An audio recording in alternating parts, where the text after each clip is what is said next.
So class 12. Today we are starting agents of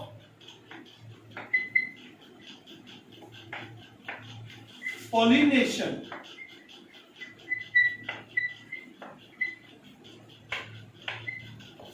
ठीक है जी। तो इसमें सबसे पहले हमें क्या पता लगना चाहिए कि जो एंजियोस्पर्म है,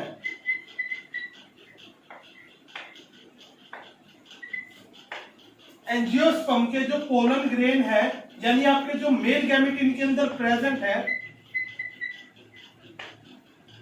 वो कैसे हैं? वो नॉन मोटाइल है, वो चल फिर नहीं सकते। तो उन्हें क्या है, पोलन ग्रेन्स को एंथर से स्टिग्मा पर ले जाने के लिए, एंथर से स्टिग्मा पर ले जाने के लिए किसकी जरूरत है? कैरियर की, कैरियर की, एक एजेंट की। ठीक है जी। उस एजेंट को हम क्या कहते हैं? उसको कहते हैं वेक्टर। ठीक है जी। ये क्या है? इसके ऊपर ये पोलन ग्रेन्स है, उसको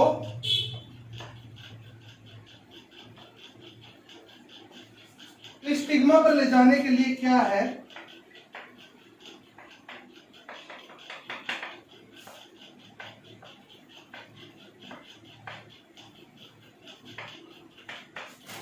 एक क्या है? सपोज करो एक विराट मधु, एक भंवरा क्या हुआ, एंथर के ऊपर बैठा, वहां से पोलन लिया और उसने स्टिग्मा के ऊपर डाल दिया। तो वो क्या करा? कैरियर का काम करा उसने, और उस कैरियर एजेंट को क्या कहा गया? वेक्टर। उस कैरियर एजेंट को क्या कहा जाता है? वेक्टर। ठीक है जी। तो जो क्या है, में पोलन ग्रेन्स है वो नॉन मोटाइल होते हैं, और उन्हें एंथर से स्टिग्मा पर ले जाने के लिए जिन एजेंट्स की जरूरत पड़ती है उन्हें क्या कहते हैं? वेक्टर कहते हैं। क्या कहते हैं जी? उन्हें हम वेक्टर कहते हैं। ठीक है जी। क्लियर है? वेक्टर किन्हें कहते हैं? सो अब ये क्या है बच्चों? वेरियस टाइप के होते हैं। So on the basis of them pollination are of various types. ठीक है जी। सो स्टार्ट करते हैं हमारा agent of pollination. Agent of pollination.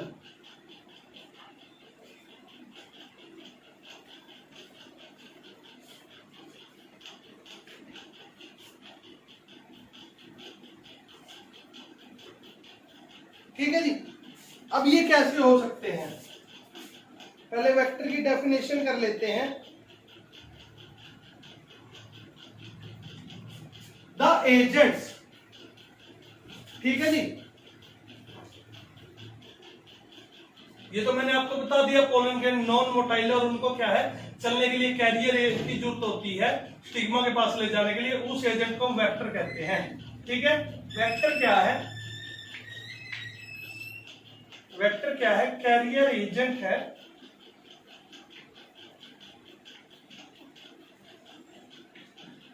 which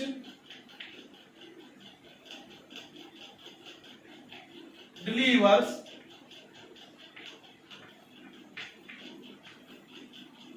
pollen grain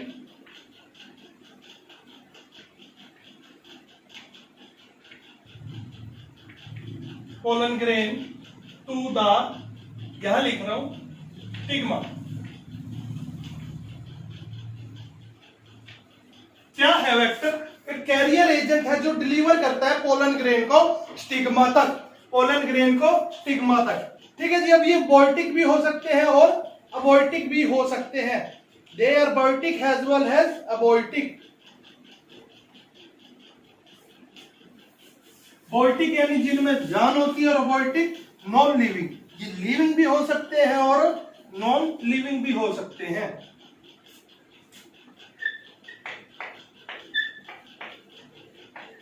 They are voltic and aboltic. They are non-living or living or non-living.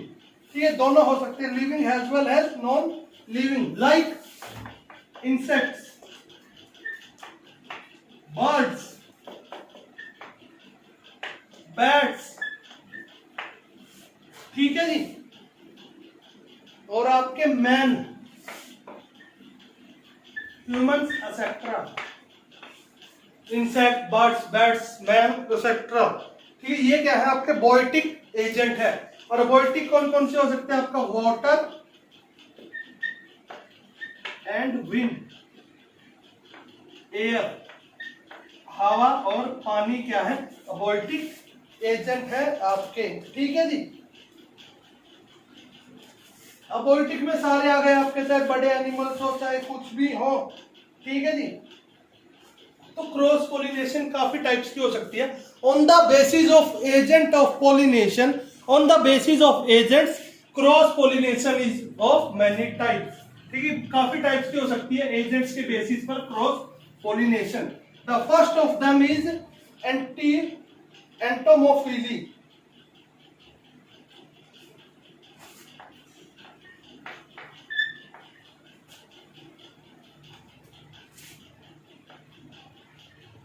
Entomophily,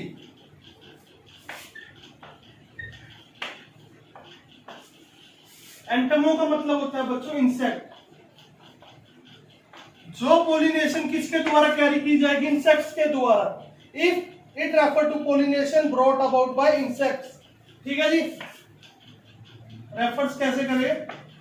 जो pollination किसके द्वारा हो रही है?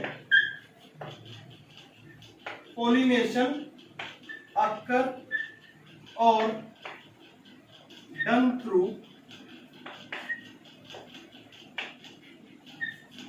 इंसेक्ट्स। जो पोलिनेशन इंसेक्ट्स के द्वारा की गई है उसे क्या कहेंगे? Entomophily, entomophily. ठीक है जी। सबसे कॉमन इंसेक्ट पोलिनेटर है आपका बटरफ्लाई, मोथ, हनी बीज और बीटल। कौन कौन से हैं? Butterfly, moth, honey bee and beetle. और बच्चों बीटल।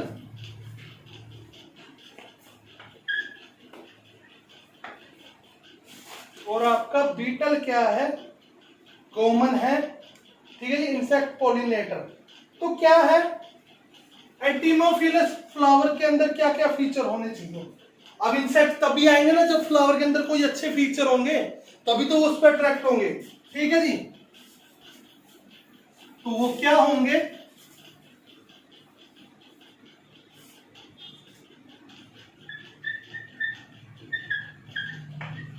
कैरेक्टर्स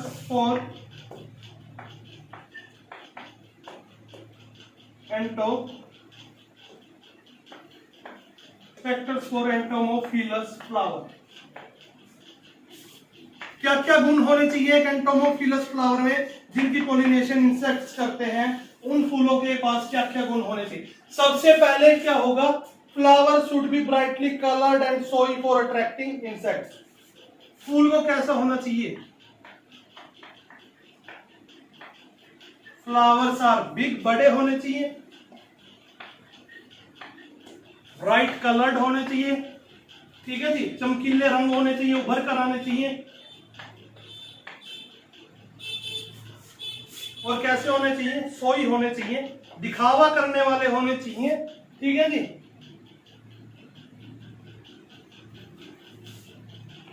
ब्राइट कलर्ड होने चाहिए और कैसे होने चाहिए? एंड सोई, दिखावा करने होने वाले होने चाहिए। For attracting insects for pollination. Insects तभी आएंगे ना यार अगर फ्लावर बड़ा होगा, कलरफुल होगा। ठीक है जी। अपने आप को अच्छा दिखाएगा। अगर कोई चीज बंदा अपने आप को अच्छा दिखाएगा तभी आप उसके पास जाओगे ना। किसी गंदे सडियल आदमी के पास आप क्यों जाओगे? तो वैसे ही अगर फ्लावर इंसेक्ट्स को क्या है? ब्राइट कलर्स क्या है? इजीली चमक जाते हैं और वो उनकी तरफ अच्छे से अट्रैक्ट हो जाते हैं, इसलिए उन फ्लावर को कैसा ब्राइट होना चाहिए। ठीक है जी। तो इनके ब्राइट भी क्या होते हैं? इनके जो पेटल्स होते हैं वो ब्राइट होते हैं। जो पंखुड़ियां होती हैं फूलों की, petals are usually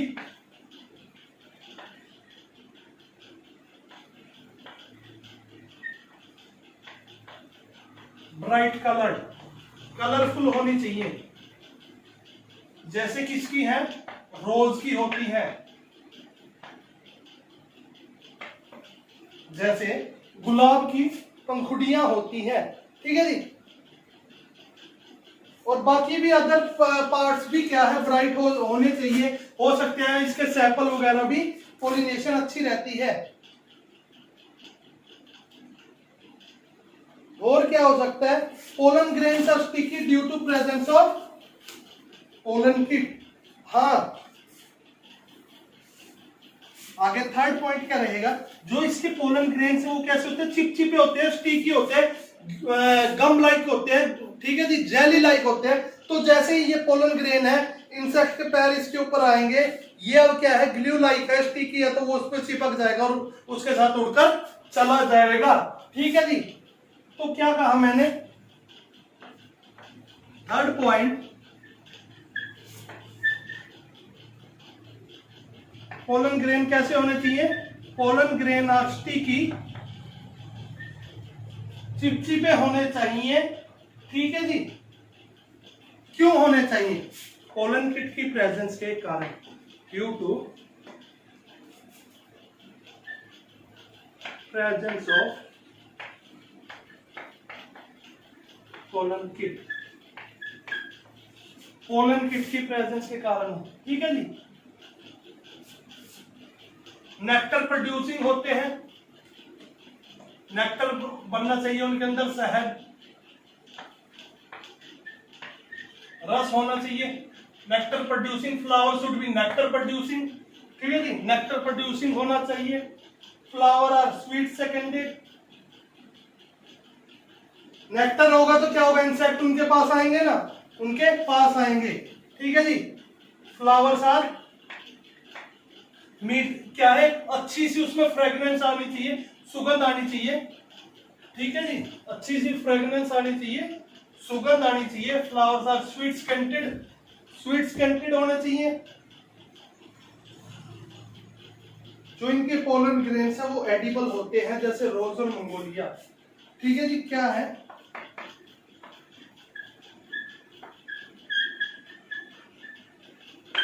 pollen grains are edible, खाने वाले होने चाहिए, जैसे कि रोज और रोज के फूल के पोलन ग्रेन्स होते हैं, वो कैसे होते हैं, एडिबल होते हैं, ठीक है। ये कुछ कैरेक्टर्स हैं जो एक फ्लावर के होने चाहिए, अगर वो मोर्फोफिलस फ्लावर है तो, ठीक है जी।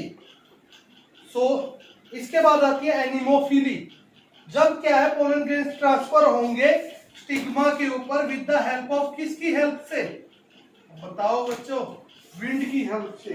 अनीमोमीटर किसके लिए यूज होता है, फिजिक्स में अगर पढ़ाओ, विंड की गति मापने के लिए, तो अनीमोफिली।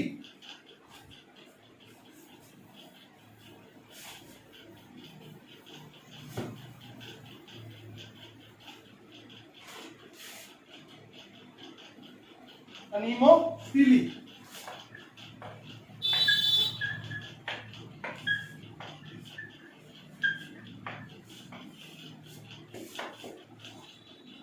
अनीमोफिली, ठीक है। इस टाइप में क्या होगा,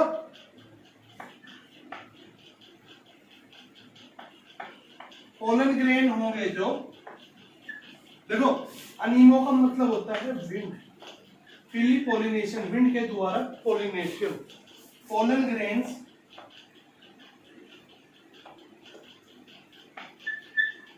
carried out,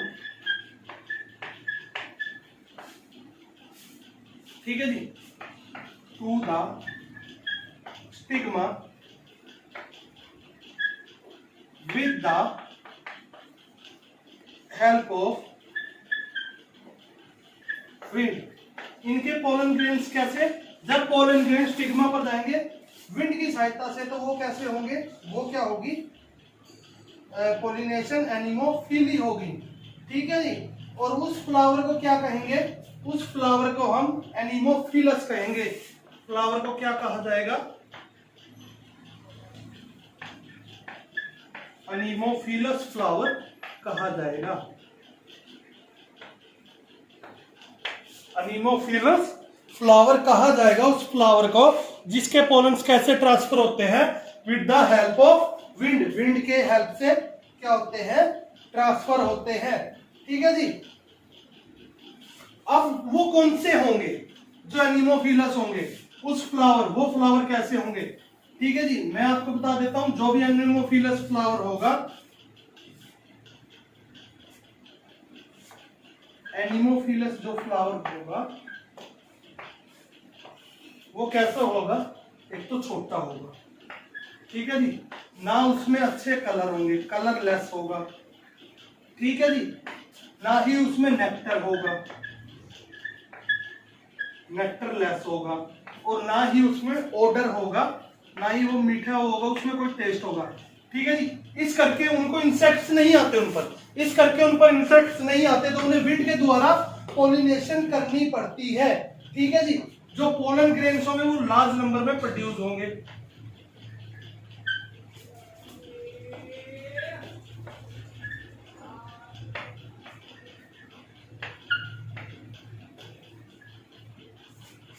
pollen grains are produced in large number, ज्यादा मात्रा में पोलन ग्रेन्स की प्रोडक्शन करनी पड़ेगी। ठीक है जी। हवा में क्योंकि कुछ इधर उधर भी तो हो जाएंगे, ठीक है जी। और वो पोलन ग्रेन कैसे होंगे, नॉन स्टिकी होंगे, चिपचिपे नहीं होंगे। अगर चिपचिपे होंगे तो अगर कहीं भी हवा में जो कण होंगे उनके साथ वो चिपक जाएंगे ना, इसलिए वो चिपचिपे नहीं होंगे। ठीक है जी। हल्के होंगे ताकि वो इजीली उड़ सके, लाइट होंगे, ड्राई होंगे, बस ड्राई होंगे, ठीक है जी। और क्या उनके अंदर विंड होगी और इवन पंख भी हो सकते हैं। कैसे होते हैं मैं आपको डायग्राम के थ्रू बताता हूं। ठीक है जी। तो फ्लावर कैसे होने चाहिए, ऐसे फ्लावर्स का स्टिग्मा कैसा होना चाहिए, बड़ा, हेवी और फिदरी। ठीक है जी। तो मैं बताता हूं क्या है, मैंने पहले क्या कहा, उससे पहले पोलन विंग होने चाहिए। ये जो पोलन ग्रेन होगा ना, उसके कुछ एस टाइप के ऐसे विंग्स से होंगे। ठीक है, विंग लाइक स्ट्रक्चर होगा पोलन ग्रेन्स के पास। ठीक है जी। ठीक है। तो वो फ्लावर क्या विंड पोलिनेशन करते हैं वो कैसे होने चाहिए, वो छोटे होंगे, कलरलेस होंगे, नेक्टर लेस होंगे, ना उनमें कोई टेस्ट होगा, बहुत ज्यादा मात्रा में पोलन ग्रेन्स बनेंगे। वो पोलन ग्रेन नॉन स्टिकी होंगे, लाइट होंगे, फीके होंगे, सूखे होंगे, और उनमें विंग्स होंगे, उनमें विंग्स होंगे। और ऐसे फ्लावर का स्टिग्मा कैसा होगा,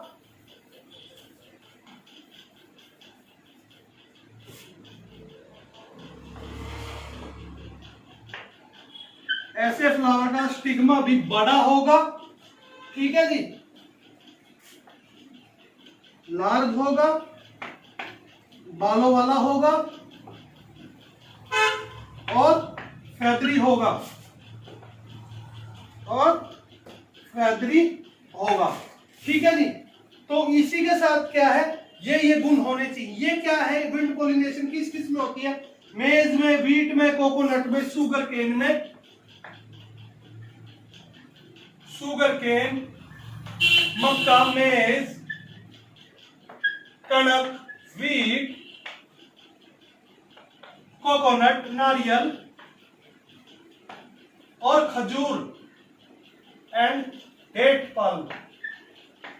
ये किसके एग्जांपल है, ये विंड पोलिनेशन के वाले फ्लावर्स किन में पाए जाते हैं, शुगर केन में, मेज में, व्हीट में, कोकोनट में और डेट पाल्म के अंदर पाए जाते हैं। So that's all for today class.